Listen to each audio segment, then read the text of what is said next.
So, nandito na kami sa Valencia. Kararating lang namin dito. Magandang gabi. Time check 5:50.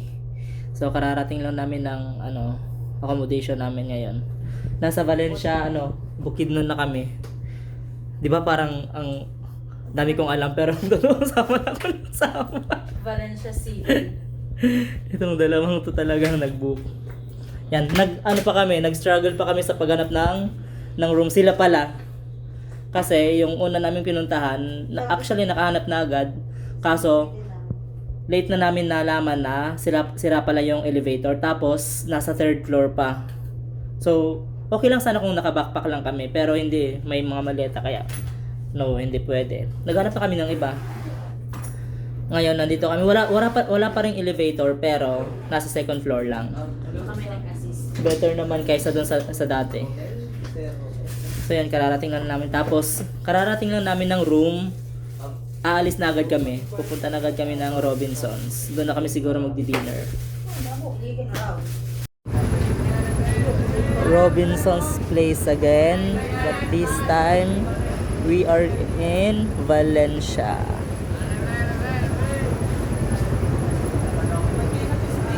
Kailangan talaga pag gabi matatapos yung araw namin sa mall or pag may Robinsons. Ito yung dinner namin. Bihod. Yung bihod pala, no? Ano siya ng parang Exact. yan, egg na tuna. As usual, parang isda rin yung lasa. Tapos siyarang bulaklak.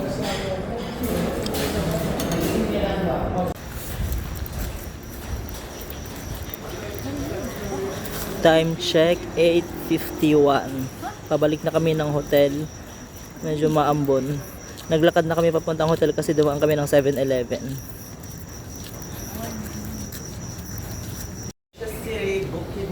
Morning. So, nandito pa rin kami sa Valencia. Lalabas pa lang kami ngayon. Oh my God.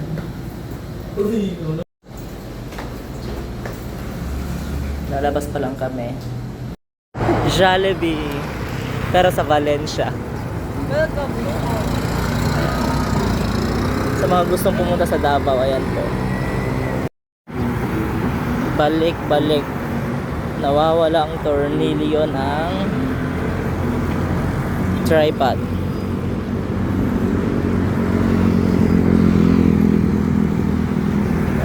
Hanap muna kami ngayon.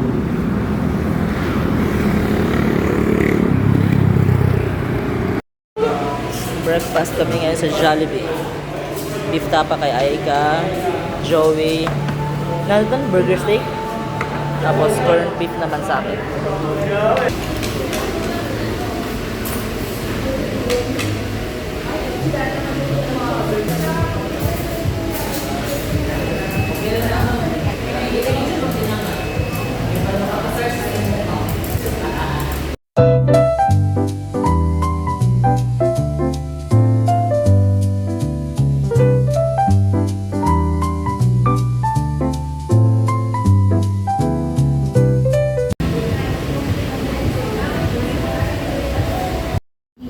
Balik Hotel.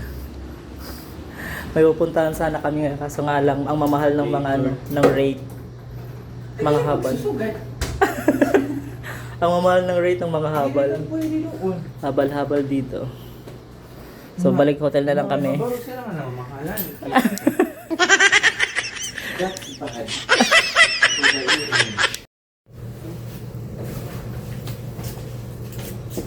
Uy. Bye-bye. Bye-bye. Nalasan mo kanina? Late check-in, early check-out. From late check-in to early check-out. Time check, 8:30. Yung nag-request kami ng late check-out, ang kinalabasan, early check-out. Request pa more.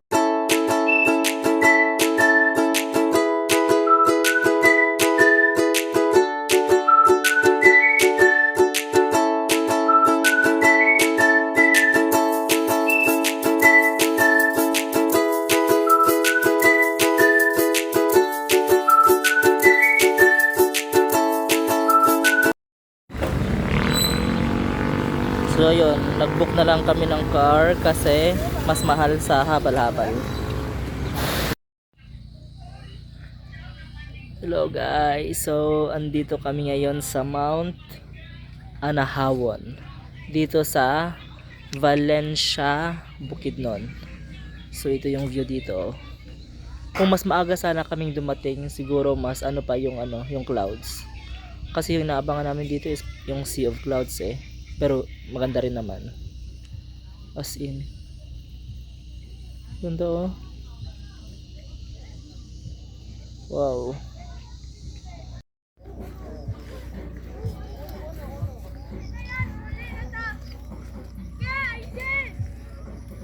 Ganda. Mount Anahawon. Yung view oh. Wow.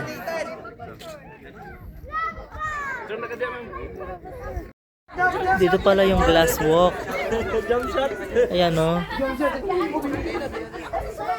Dito pala yung glass walk.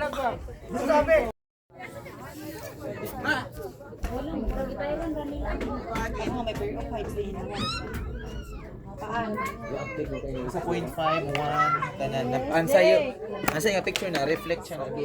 Reflect na.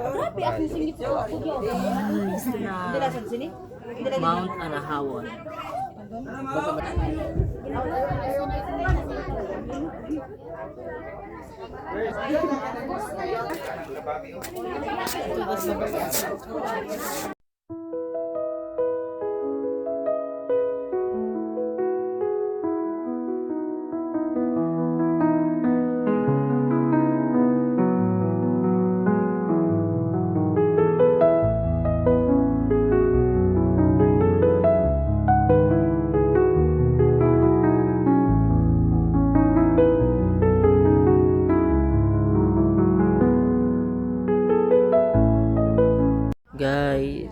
Guys, may paragliding dito.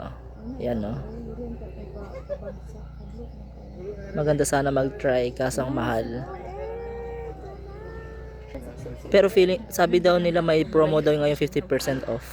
Kaso nga lang pagdating mo sa gitna, tiklop na rin. Bahala ka na sa pagland. Sabay sila siya na. Wow. Ganda oh. Guys, may paragliding dito. Ayan oh. Ganda. Wow. Galing oh. Wow. Nice. Yan oh. Galing.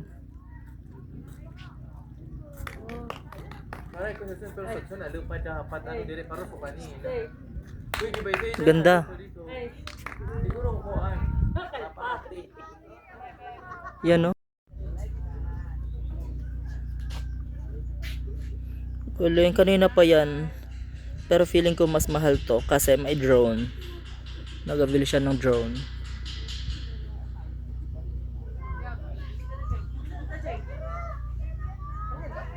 Kanina pa yan oh. As in more than 10 minutes na siguro.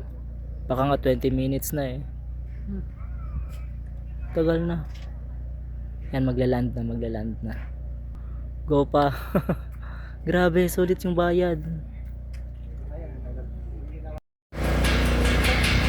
Bababa na kami. Tapos na kami dito. Magla-lunch na siguro kami.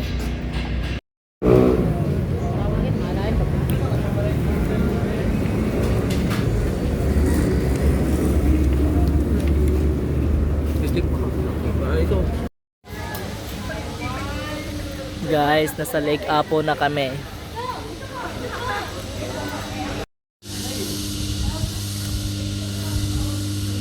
Welcome to Lake Apo. Isa na naman pong magandang lugar. Grabe ang ganda ng lake nila dito, oh. Ang linis. Yan. Wow. Alam nyo yung naalala ko, yung parang sa Eiseltwald. Parang ganyan din. May paganyan sila dito. Sa Eiseltwald sa Switzerland.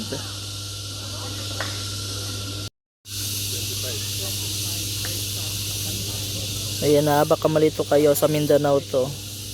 Ganda.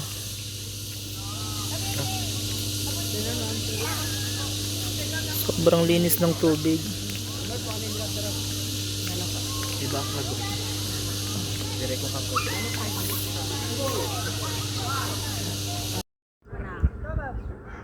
May mga floating cottage pa sila dito. Oh. Ay, mali. Wait lang. Ganyan kalinis ang tubig.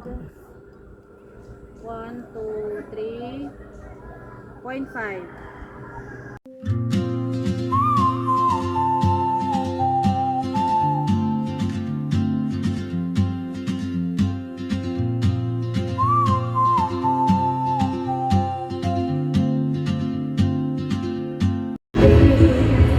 Robinsons naman kami.